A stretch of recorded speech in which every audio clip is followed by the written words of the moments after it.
En este reino oculto, la opulencia no es una elección, es una declaración.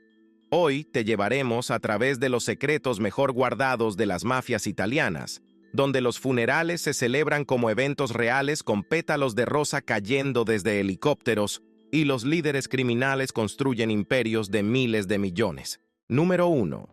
El origen de la mafia italiana. Se remonta al siglo XIX en Sicilia, una región que en aquel entonces estaba sumida en el caos, la anarquía y el bandolerismo. La situación política y social en Italia era complicada, con la unificación en marcha y un gobierno central débil. En este contexto, los terratenientes sicilianos, conocidos como gabelotti, comenzaron a contratar matones para proteger sus propiedades de los bandidos que operaban en la región. Estos matones, en su función de protección, comenzaron a formar grupos organizados, sentando las bases de lo que con el tiempo se conocería como la mafia. En sus primeros años, esta organización no se veía a sí misma como una fuerza delictiva. De hecho, la palabra mafia en su origen proviene de un término árabe siciliano que significa protector, o alguien que defiende contra la autoridad. A medida que el poder de estos clanes crecía, también lo hacía su influencia en la sociedad siciliana. Pronto comenzaron a extenderse más allá de su rol inicial de proteger tierras, involucrándose en actividades como la extorsión y el contrabando. Sicilia, que ya estaba dividida por las luchas de poder y la falta de control gubernamental, se convirtió en el terreno fértil para el crecimiento de estas organizaciones. Aunque la mafia comenzó como un fenómeno local, pronto su influencia se extendió por toda la isla y más allá. Los clanes mafiosos, o koshe, adoptaron una estructura jerárquica, con un líder en la cima que controlaba todas las actividades del grupo. Esta estructura organizativa, combinada con su capacidad para imponer el miedo y ejercer violencia, permitió que la mafia se consolidara como una fuerza importante en la sociedad siciliana.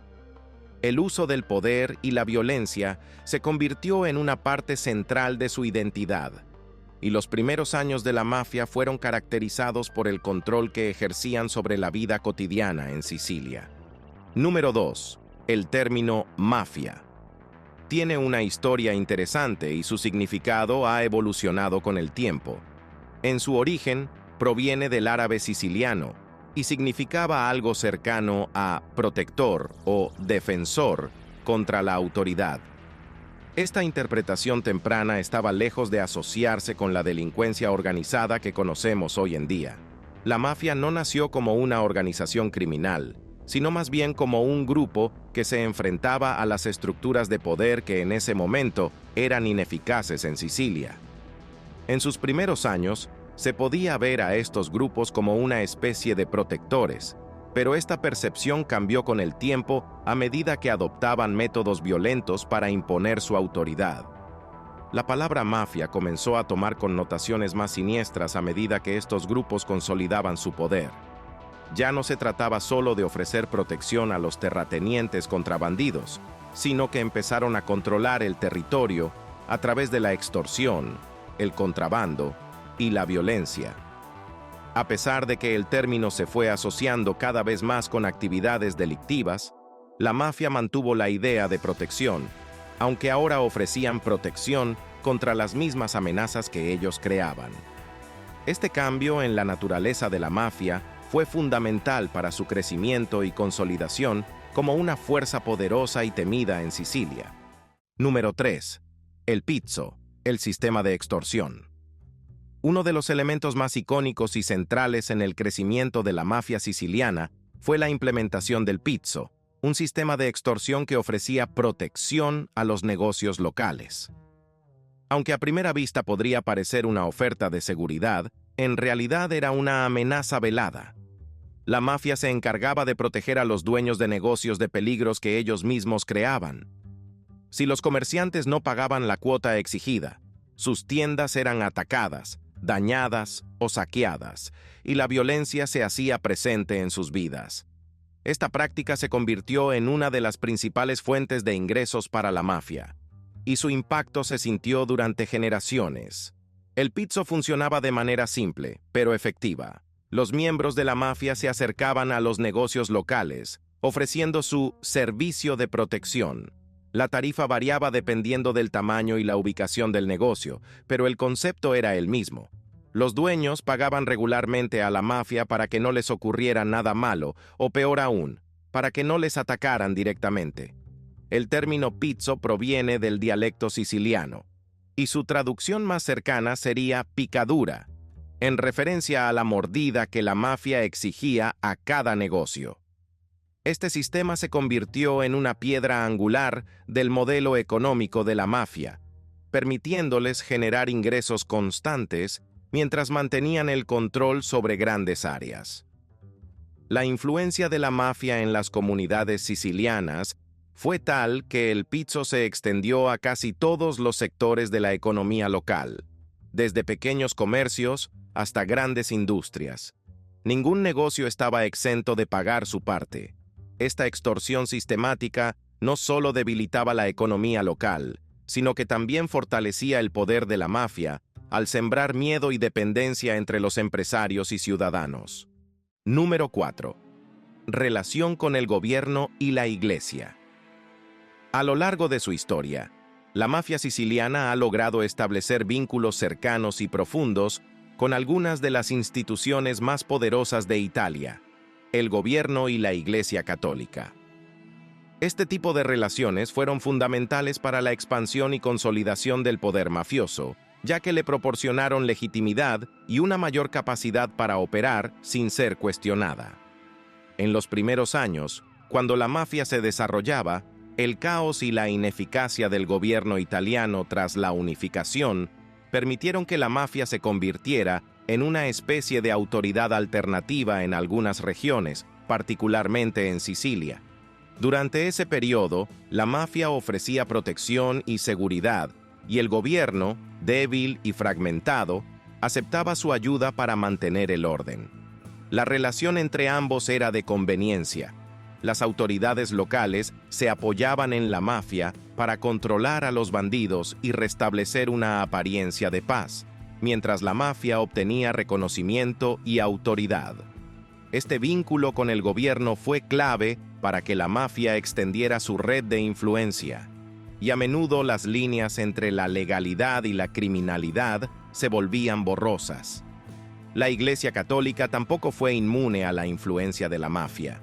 Los clérigos y las órdenes religiosas, que también poseían grandes extensiones de tierra en Sicilia, contrataban a mafiosos para gestionar y proteger sus propiedades.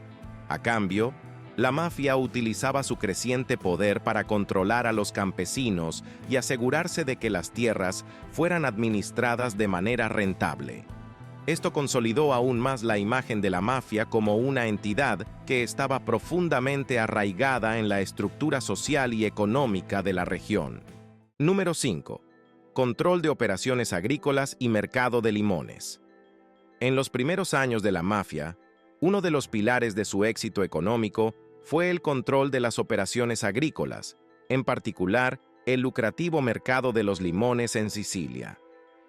Durante el siglo XIX, los limones eran una de las exportaciones más valiosas de la isla, ya que el fruto era muy demandado, en parte debido a su capacidad para prevenir enfermedades como el escorbuto. Este auge en la producción y exportación de limones brindó a la mafia una oportunidad para consolidar su poder económico y comenzar a monopolizar el comercio agrícola. La mafia actuaba como intermediaria en el mercado de los limones, asegurándose de que ningún agricultor o comerciante pudiera vender sus productos sin el visto bueno de la organización. A través de la extorsión, se aseguraban de que los propietarios de las tierras pagaran una parte de sus ganancias para garantizar la protección de sus cultivos. Además, la mafia imponía el precio de los limones en el mercado, ejerciendo control absoluto sobre la oferta y la demanda. De esta manera, lograron acaparar el comercio y maximizar sus ganancias.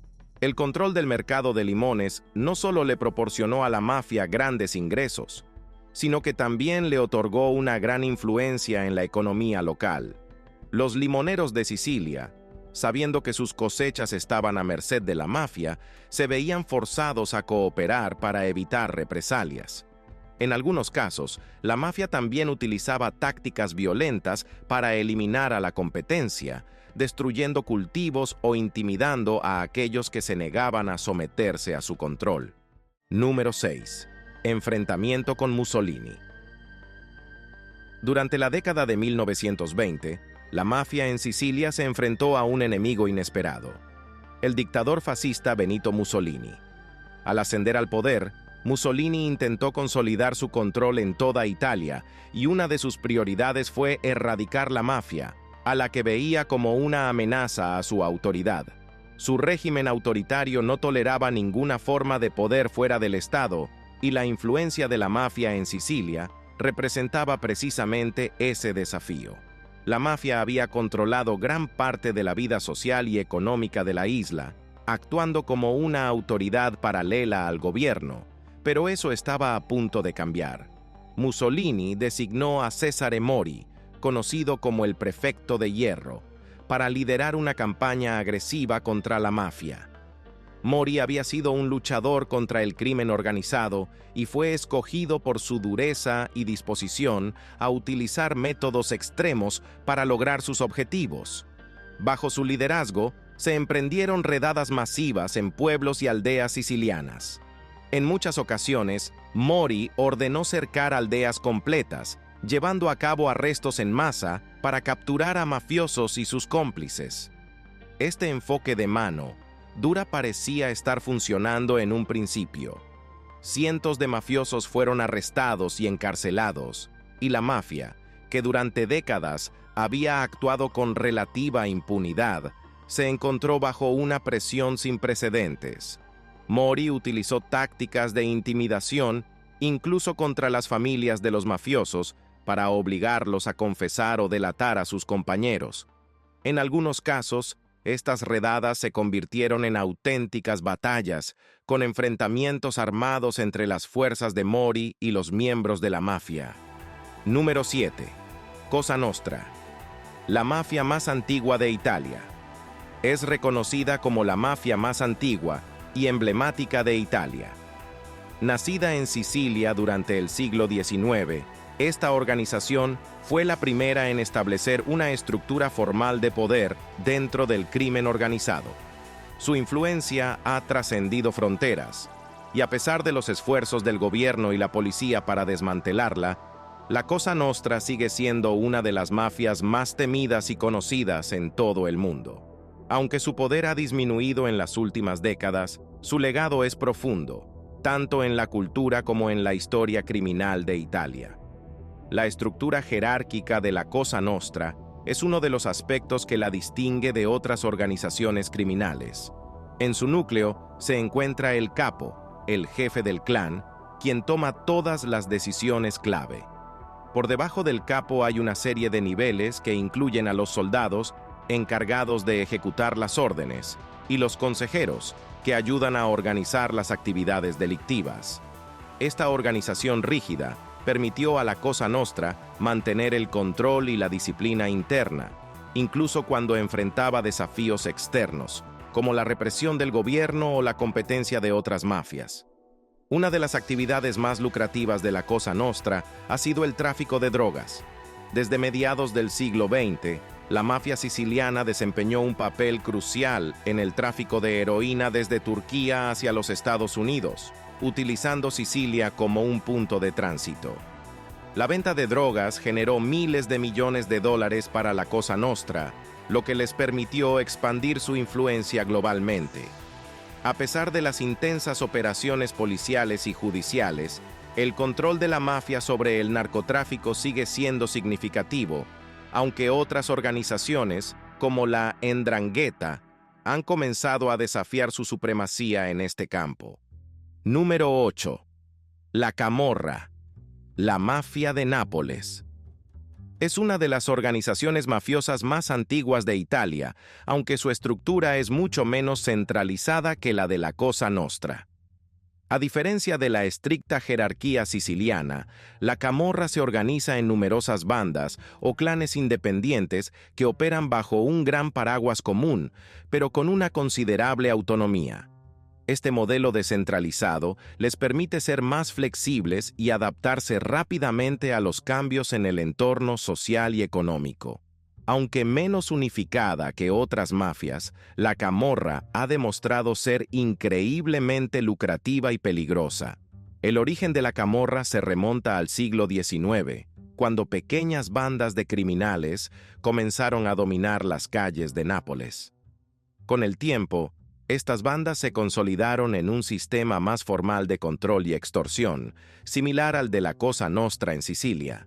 Sin embargo, en lugar de una estructura jerárquica rígida, la camorra se organizó en grupos más pequeños y fragmentados.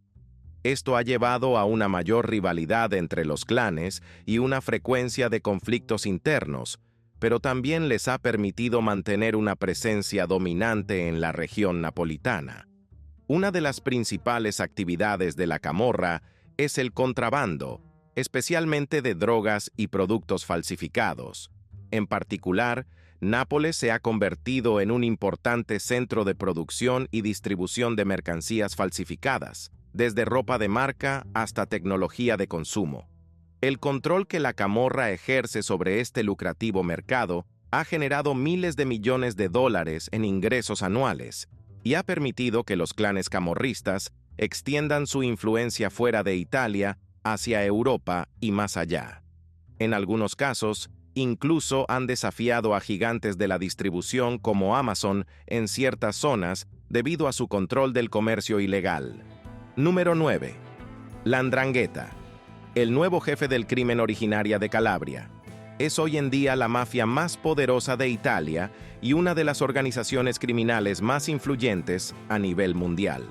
A diferencia de la Cosa Nostra o la camorra, la 'Ndrangheta ha mantenido una estructura profundamente familiar y hermética, lo que la ha protegido de infiltraciones y traiciones. Este grupo criminal, que antes era considerado menos sofisticado que sus contrapartes sicilianas y napolitanas, ha crecido en poder y en ingresos gracias a su control casi total del tráfico de cocaína en Europa. El éxito de la 'Ndrangheta se basa en su capacidad para mantenerse unida a través de vínculos de sangre. A diferencia de otras mafias, donde los miembros pueden ser reclutados externamente, en la 'Ndrangheta solo los familiares, ya sea por lazos sanguíneos o por matrimonio, pueden formar parte de la organización. Esta estructura cerrada ha resultado casi imposible de penetrar por las fuerzas de la ley y ha asegurado que los traidores sean extremadamente raros. Al mantener la lealtad dentro de las familias, la 'Ndrangheta ha creado una red criminal sumamente estable y resistente a las tácticas tradicionales de represión. Uno de los mayores logros de la 'Ndrangheta ha sido su expansión en el mercado de la cocaína. Actualmente, se estima que controlan el 80% del tráfico de cocaína en Europa, una cifra que ha convertido a la mafia calabresa en el gigante del narcotráfico. Este control sobre el flujo de drogas ilegales les ha permitido amasar una fortuna colosal, con ingresos anuales que superan los miles de millones de dólares. La organización no se limita a operar en Italia, ya que ha establecido una presencia en más de 40 países, incluyendo Alemania, Canadá y Australia, lo que la convierte en un jugador global. Número 10. El tráfico de drogas y el control del mercado europeo. Ha sido, durante décadas, una de las principales fuentes de ingresos para las organizaciones mafiosas italianas, en particular para la 'Ndrangheta, que controla una gran parte del mercado de cocaína en Europa. Este negocio ilícito ha permitido a la mafia expandir su influencia más allá de las fronteras de Italia, generando miles de millones de dólares anualmente y consolidando su poder en el mundo criminal. La capacidad de estas organizaciones para manejar el tráfico de drogas a gran escala ha sido fundamental para su éxito y permanencia a lo largo del tiempo. La 'Ndrangheta, en particular, ha demostrado ser extremadamente eficiente en el control de la cocaína que ingresa al continente europeo. Sus operaciones se extienden desde América del Sur, donde establecen acuerdos con cárteles productores de drogas, hasta los puertos europeos, que sirven como puntos de entrada para la distribución de la cocaína. Una vez en Europa, la 'Ndrangheta utiliza una extensa red de contactos para mover la droga por todo el continente, asegurándose de que llegue a los mercados más lucrativos. Este control del tráfico de drogas ha permitido a la mafia calabresa obtener beneficios inmensos. Se estima que el comercio de cocaína genera más de 50.000 millones de dólares anualmente, y la 'Ndrangheta se lleva la mayor parte de estas ganancias. Además de ser uno de los mayores distribuidores de cocaína en Europa, también han logrado infiltrarse en los mercados de América del Norte y Australia, extendiendo su imperio del narcotráfico a nivel global. El tráfico de drogas no solo ha enriquecido a la mafia, sino que también les ha proporcionado una poderosa herramienta para expandir su red de corrupción. Con el dinero generado por las drogas, han podido sobornar a funcionarios gubernamentales, jueces y policías, lo que les ha permitido operar con una impunidad alarmante en ciertas regiones. Este dinero sucio también se utiliza para adquirir negocios legítimos, lavar dinero y diversificar sus actividades en sectores como la construcción y el comercio internacional. Número 11. Rituales y tradiciones mafiosas. Uno de los aspectos más fascinantes y a la vez temidos de la mafia italiana son sus rituales y tradiciones, que han sido clave para mantener su cohesión y lealtad interna a lo largo del tiempo. Estos rituales, que pueden parecer arcaicos o incluso teatrales, han jugado un papel crucial en la construcción de la identidad mafiosa y en la forma en que las organizaciones, como la Cosa Nostra y la 'Ndrangheta, operan y reclutan nuevos miembros. A lo largo de generaciones, estos rituales se han mantenido prácticamente inalterados, reforzando la estructura jerárquica y la lealtad hacia la organización. Uno de los rituales más conocidos es la ceremonia de iniciación de los nuevos miembros, también conocidos como hombres de honor. Para ingresar oficialmente a la mafia, el aspirante debe pasar por una serie de pruebas que demuestren su lealtad y su capacidad para guardar secretos. El punto culminante de la ceremonia es el juramento de fidelidad a la familia mafiosa, un compromiso que se sella con sangre. Durante este ritual, el dedo del nuevo miembro es pinchado y su sangre se mezcla con la de una imagen de un santo, que luego es quemada. Mientras la imagen arde, el aspirante jura que, si alguna vez traiciona a la mafia, sufrirá el mismo destino. Este juramento de lealtad absoluta es lo que mantiene unida a la mafia, y romperlo es considerado uno de los peores crímenes que un miembro puede cometer. Además de los rituales de iniciación, la mafia sigue una serie de códigos no escritos que guían su comportamiento. El más famoso de estos códigos es el omertà, el código de silencio. Según el omertà, un miembro de la mafia nunca debe hablar con las autoridades ni revelar información sobre las actividades de la organización, incluso si enfrenta la cárcel o la muerte. La violación de este código puede tener consecuencias mortales, y aquellos que rompen el omertà son considerados traidores. A lo largo de los años, el omertà ha sido uno de los principales obstáculos para las autoridades que intentan desmantelar la mafia, ya que muy pocos mafiosos están dispuestos a cooperar con la justicia. Los rituales de la mafia no solo se limitan a las ceremonias de iniciación y al omertà, también hay una serie de gestos simbólicos y prácticas que refuerzan la lealtad y el respeto dentro de la organización. Por ejemplo, en la Cosa Nostra, el beso en la mejilla entre miembros de alto rango es un símbolo de respeto y sumisión hacia los líderes. Además, las reuniones secretas, conocidas como cúpulas, donde se toman decisiones importantes, son una parte integral de la vida en la mafia. Número 12. Infiltración en el gobierno y corrupción política. La mafia italiana ha logrado mantenerse y prosperar en gran parte debido a su capacidad para infiltrarse en las estructuras de poder, estableciendo relaciones cercanas con políticos, jueces y fuerzas de seguridad. Esta estrategia de corrupción política ha sido una de las principales razones por las que la mafia ha podido actuar con relativa impunidad durante tanto tiempo.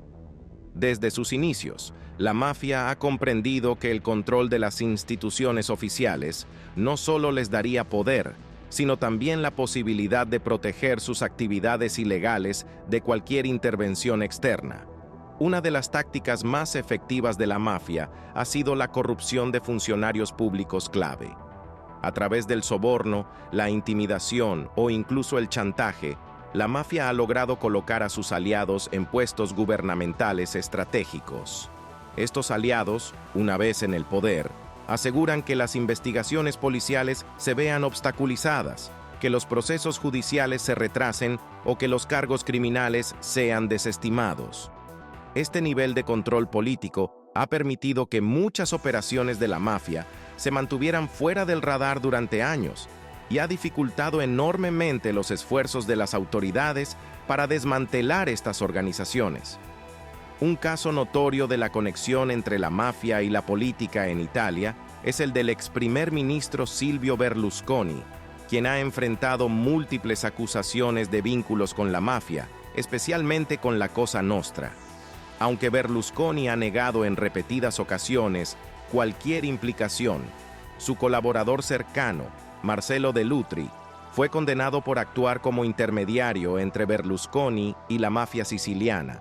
Este escándalo es solo uno de los muchos ejemplos de cómo la mafia ha conseguido establecer relaciones con las altas esferas del poder político en Italia. La corrupción política también ha jugado un papel importante en la adjudicación de contratos públicos, especialmente en sectores como la construcción y los servicios públicos. La mafia se ha especializado en obtener contratos del gobierno, utilizando empresas pantalla para ocultar sus verdaderas intenciones. De esta manera, no solo han logrado lavar grandes sumas de dinero, sino que también han asegurado el control de sectores clave de la economía. En algunas regiones del sur de Italia, donde la influencia de la mafia es más fuerte, se ha llegado a decir que ninguna gran obra pública puede llevarse a cabo sin el consentimiento de las familias mafiosas locales. Número 13. El Maxi Proceso y la lucha contra la mafia. Celebrado en la década de 1980 en Italia, fue uno de los mayores juicios en la historia de la lucha contra la mafia y un momento decisivo en la batalla contra la Cosa Nostra. Este juicio masivo, que comenzó en 1986 y terminó en 1987, fue impulsado por dos jueces italianos valientes y determinados, Giovanni Falcone y Paolo Borsellino. Ambos jueces habían pasado años investigando las actividades de la mafia siciliana y trabajando incansablemente para llevar a juicio a los líderes de la Cosa Nostra. El Maxi Proceso representó la culminación de ese esfuerzo, y su impacto fue tan profundo que cambió la percepción pública sobre el crimen organizado en Italia. El juicio se llevó a cabo en un tribunal especialmente construido en Palermo para albergar a los más de 400 acusados, muchos de ellos líderes importantes de la mafia siciliana. Entre los cargos presentados contra ellos se encontraban asesinato, tráfico de drogas, extorsión y asociación mafiosa. La magnitud del juicio y el número de acusados no tenía precedentes en la historia de Italia, lo que demostró la gravedad y el alcance de las actividades de la Cosa Nostra. Una de las razones por las que el Maxi Proceso fue posible fue la cooperación de Tommaso Buscetta, un mafioso de alto rango que se convirtió en informante para las autoridades italianas. Su testimonio fue crucial para identificar a los líderes y las operaciones internas de la mafia, desvelando secretos que hasta ese momento habían sido celosamente guardados. Buscetta rompió el código de silencio, omertá, y proporcionó detalles sobre la estructura jerárquica de la mafia, las conexiones internacionales y la implicación de la Cosa Nostra en el tráfico de drogas. Este testimonio fue un golpe devastador para la mafia y fue la primera vez que un miembro tan importante de la organización decidió cooperar con la justicia. El maxi proceso terminó con la condena de 119 mafiosos, muchos de ellos sentenciados a cadena perpetua. Sin embargo, el impacto del juicio fue mucho más allá de las sentencias. Por primera vez, se demostró que el Estado italiano era capaz de enfrentarse de manera efectiva a la mafia, algo que hasta entonces se había considerado prácticamente imposible. El juicio también provocó un cambio en la actitud de la opinión pública, generando un mayor apoyo para la lucha contra el crimen organizado. Número 14. ¿Cómo gasta la mafia sus miles de millones? Cuando se trata de cómo gasta la mafia italiana sus enormes fortunas, la imagen que emerge es una mezcla de extravagancia, ostentación y negocios astutos.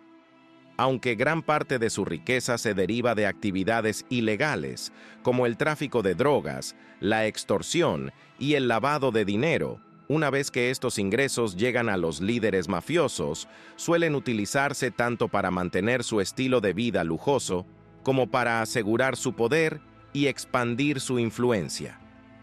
Desde autos de lujo hasta mansiones espectaculares, las compras de la mafia son un reflejo de su deseo de mostrar su éxito, pero también de preservar sus operaciones criminales. Uno de los signos más visibles del estilo de vida de la mafia es su afición por los autos de alta gama. Miembros de organizaciones como la Cosa Nostra, la Camorra y la 'Ndrangheta son conocidos por conducir Ferraris, Lamborghinis y Maseratis. Estos vehículos no solo sirven como símbolos de estatus, sino que también representan el poder y el control que los líderes mafiosos ejercen sobre sus territorios. En muchos casos, estos autos se utilizan para desplazarse rápidamente cuando es necesario, ya sea para escapar de la policía o para demostrar superioridad sobre sus rivales.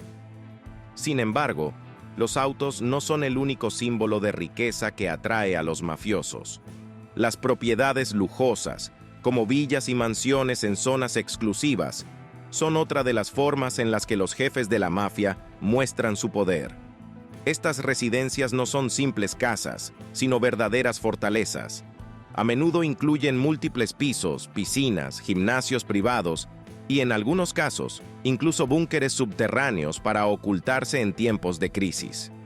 Un ejemplo famoso es el caso de Michele Zagaria, un jefe de la Camorra que fue capturado en un búnker lujoso debajo de su villa en Casapesena, equipado con todas las comodidades posibles y conectado a una red de túneles. Número 15. Blanqueo de dinero y negocios legítimos. Uno de los aspectos clave que ha permitido a la mafia italiana mantener su poder y riqueza es su habilidad para blanquear dinero de manera efectiva a través de negocios legítimos. El blanqueo de dinero es un proceso mediante el cual el dinero obtenido de actividades delictivas, como el tráfico de drogas, la extorsión y el contrabando, se limpia para que parezca que proviene de fuentes legales. A lo largo de los años, la mafia ha perfeccionado esta técnica, utilizando una combinación de empresas fachada y conexiones políticas para asegurarse de que sus enormes ganancias ilícitas puedan integrarse en la economía formal sin levantar sospechas. El blanqueo de dinero generalmente comienza con la adquisición de empresas legítimas. La mafia invierte grandes sumas de dinero en sectores como la construcción, la hostelería, el transporte y la agricultura. Estas industrias son particularmente atractivas para las organizaciones mafiosas porque les permiten mover grandes cantidades de dinero sin atraer demasiada atención. Por ejemplo, la construcción es ideal para el blanqueo de dinero porque involucra contratos públicos, grandes inversiones iniciales y la posibilidad de inflar los costos de los proyectos. De esta manera, la mafia puede introducir dinero en el sistema financiero sin que parezca sospechoso. Una vez que el dinero ha sido introducido en la economía legal, la mafia lo utiliza para expandir sus operaciones. Estas empresas legítimas no solo sirven para lavar dinero, sino que también proporcionan una fachada respetable para las actividades mafiosas. En muchos casos, la mafia utiliza a estas empresas para ganar contratos gubernamentales, asegurando así un flujo continuo de ingresos legales. Además, Los negocios controlados por la mafia a menudo funcionan como plataformas para el soborno y la corrupción, permitiendo a las organizaciones criminales establecer relaciones estrechas con políticos y funcionarios públicos. Un ejemplo clásico de este tipo de actividad es el sector inmobiliario. La mafia ha utilizado el mercado de bienes raíces durante años para lavar grandes cantidades de dinero. Compran propiedades con dinero en efectivo, las desarrollan o las venden, y luego integran los fondos obtenidos de esas transacciones en la economía formal.